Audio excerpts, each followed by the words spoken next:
This podcast is a quest for well-being, a quest for a meaningful life through the exploration of fundamental truth. Enlightening ideas, insights on physical, mental, and spiritual health. The inspiration is love. The aspiration is to awaken new ways of thinking that can lead us to a new way of being well. Welcome to Body, Mind, and Soul Healing Conversations.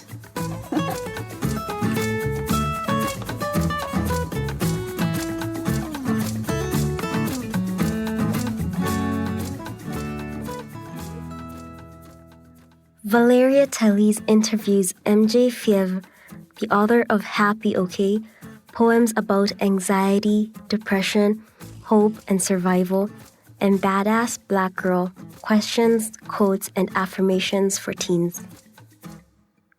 Born in Port-au-Prince, Haiti, MJ Fiev moved to the United States in 2002.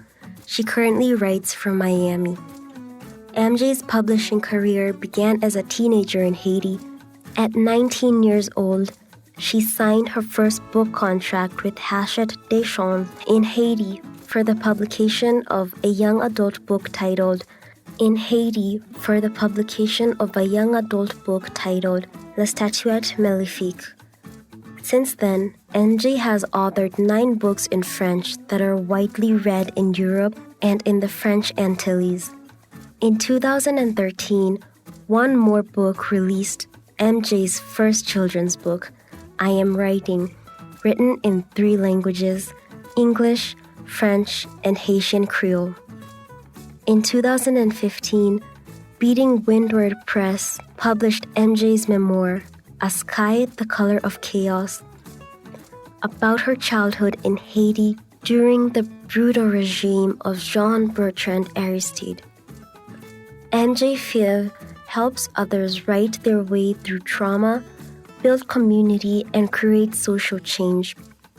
She works with veterans, disenfranchised youth, cancer patients and survivors, victims of domestic and sexual violence, minorities, the elderly, those with chronic illness or going through transition, and any underserved population in need of writing as a form of therapy, even if they don't realize that they need writing or therapy.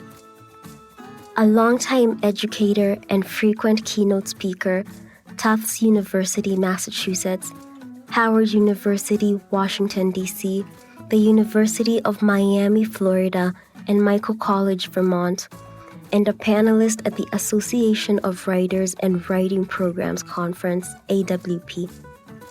MJ is available for book club meetings, podcast presentations, interviews, and other author events.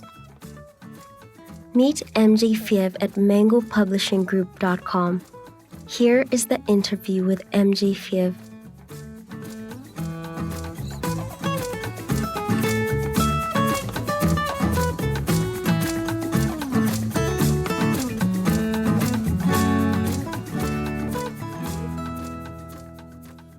In your own words, who am I speaking with today? My name is MJ Fiev. I'm a wife, a sister, a daughter, an aunt, a teacher, an award-winning writer, a writing coach, an acquisitions editor, and I am a badass Black girl. I grew up in Haiti and immigrated to the United States during college. I now live in South Florida. I've written several books, including Badass Black Girl, Empowered Black Girl, Raising Confident Black Kids, and Your Work from Home Life with co-author Becca Anderson. I'm publishing several more books in the upcoming year. What is life to you? Life is a lot of things. I think the biggest lesson I've learned is that life is what you make of it. It's a gift to be alive. So wasting your life is probably one of the worst things you can do. We're all born with an expiration date and none of us knows what it is. So making the most out of life while we have it is a good idea. What do you think is the opposite of life? I think the opposite of life is waiting. I don't mean waiting in line at the supermarket. We all have to do that. But waiting for life to happen to you, waiting for things to get better, waiting for a big break to come. It's draining, and I think it's a waste of time. Life is about taking advantage of opportunity. So the opposite would be waiting for opportunity to come to you. It's important to make your own opportunities and take advantage of any hint of an opportunity that comes your way. What is the purpose of the human experience? These questions are hard. I think if there is any purpose to human existence, is to learn as much as we can while we're here and to leave the world a better place than we found it, even if it's just in some small way.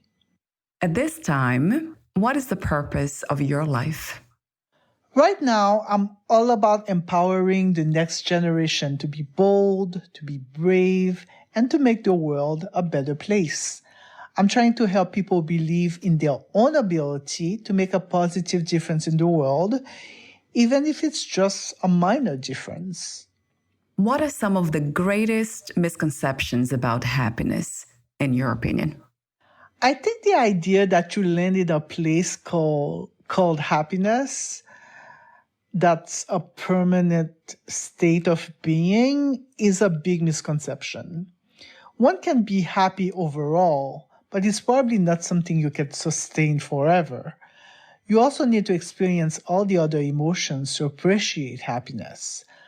I also don't think there's one clear-cut version of what happiness is.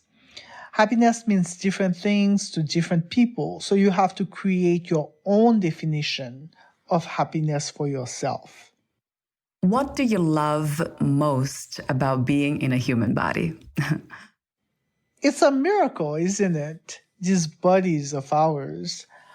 I don't know what I love most about it. Maybe the little things like smelling a fresh cup of coffee, getting a kiss from my husband, being able to experience the world through my senses, hearing a bird sing. What is there not to love? What is healing to you? I find it extremely healing when I help someone else see that they are capable of doing much more than what they initially thought they could do.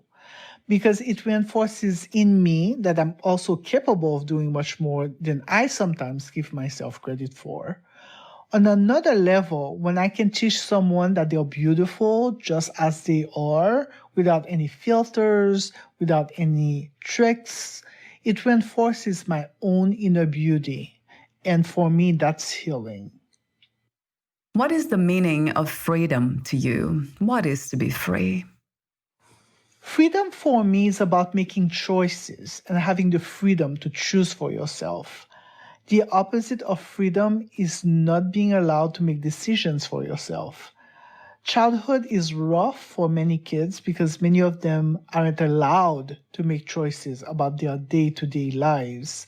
Simple decisions are all dictated to them.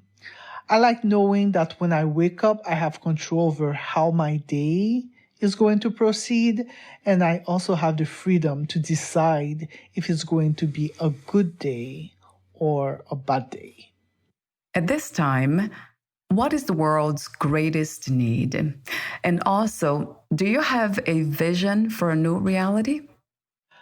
I think more than anything else, right now the world is lacking empathy. Without empathy, it's easy to overlook injustices like the inequality of pay for women, the plight for refugees, or systemic racism. I'd like to see empathy formally taught to children from an early age. I think it would lead to the kind of new reality where we're all treated equally and genuinely care for one another. What is your understanding and idea of love? Love is a positive force. It comes in many different forms. I think the highest form of love might be compassion. Not necessarily blanket pity where you just feel sorry for the person, but an understanding of another person's suffering and a willingness to help them out so they can be stronger and independent on their own. Love is also like a reflection. We love things in other people because we can see them reflected in ourselves. Showing yourself to someone else is love. What is inner peace to you? Knowing at the end of the day that I did my best at whatever task I had set out for me for that specific day. What, where, and who is God to you? God is really a big subject to tackle. I think God is really just all of creation, so He's everywhere all at once. There's a little piece of God in everything and in everyone. So it's hard to pinpoint a location for Him. He's all around us. I think we come closest to God when we are creating something new. What is to be spiritual? And what is spirituality? Being spiritual is recognizing that as miraculous as our bodies might be, there is more to us than just our bodies. Our spirit, that thing that resides in our bodies, needs nurturing too, whether it's meditating or praying or creating art. Nurturing that force that resides in our bodies is spirituality. How do you define success? What is to be successful to you? I feel most successful when I know I've reached someone in my audience. When a reader or a student or someone I'm coaching tells me I've made a difference in their lives. As long as I'm reaching people and maybe changing the way they look at the world, I consider myself to be successful. So, why did you choose to do what you do? Growing up in Haiti, there were a lot of expectations placed on me as far as my career path went. I was expected to become a doctor or a lawyer or a school teacher, but writing was something that came naturally to me. I was in my second year of medical school in Haiti when I decided it just wasn't the right path for me. So I switched schools and came to America to study to be a teacher. I was a good teacher and I loved my students, but I was still writing and publishing in my free time when I decided to go to Florida International University for a master's degree in fine arts, more specifically in creative writing. Once I was surrounded by writers and dedicating myself to writing more consciously, it just became my career path. How did you become a writer? I was a voracious reader as a kid. I read anything I could get my hands on. Haiti is a country where storytelling plays a huge role in society. Everyone tells and listens to stories. So I think that between my reading and the reaction I got when I would tell a story, I knew fairly early that I wanted to be a writer. I wrote my first book, Le Feu de la Vengeance, when I was 16, and it got a fantastic reaction from family and friends. I was even interviewed on television. Once I had an audience, I think I knew I wanted to be a writer. I signed my first book contract at 19, but still there was this pressure from society to go into medicine or the law. It was hard to stand up for myself and do what I felt was right, but it was the right decision and my family took it well. What was the inspiration, intention, and purpose of writing your book? I wrote Badass Black Girl because it was the kind of book I wished I had when I was growing up in Haiti. Along with all the other books I read, I really enjoyed self-help books, but there was no Black representation in any of them. They were all targeted towards white business people And I wanted a book that Black girls could pick up and say, this was written for me. And you know what? I'm perfect just the way I am. The purpose and intention of the book is to empower Black girls to believe in themselves, to believe that they're smart, beautiful, capable of doing whatever they set their minds to doing. Talk to me for a moment about the services you offer. I run a small business called Logan Masterworks, where I am a writing coach, translator, editor, and copywriter. Through my book coaching, I work with veterans, disenfranchised youth, cancer patients and survivors, victims of domestic and sexual violence, minorities, the elderly, those with chronic illness, or going through transition, and any underserved population in need of writing as a form of therapy, even if they don't realize that they need writing or therapy. Where can we find more information about you, your work, products, services, and future projects? You can find me on social media by searching for Badass Black Girl or go to badassblackgirl.com. My website for the writing services is loganmasterworks.com. We are almost at the end of our conversation, and I have 2 final questions for you. If you knew you would die soon, meaning losing the body, would you make any change in your life or do anything in a different way? No, I think I'm living my life like it could end tomorrow. I might eat more chocolate. What are 3 things about life you know for sure as of this moment? 1, life is short.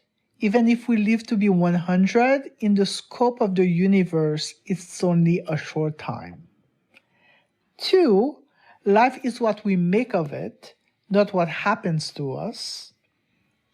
3, just when you think you have it all figured out, life goes and changes on you. So you have to be on your toes at all time. Thank you so much for your presence, for sharing your wisdom and doing what you do.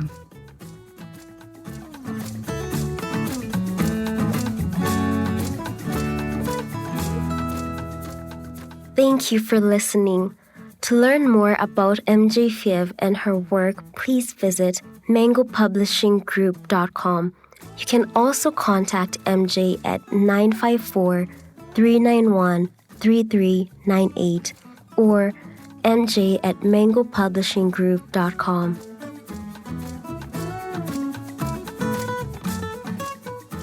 To learn more about this podcast, please visit fitforjoy.org/podcast. Thank you again for listening, and bye for now.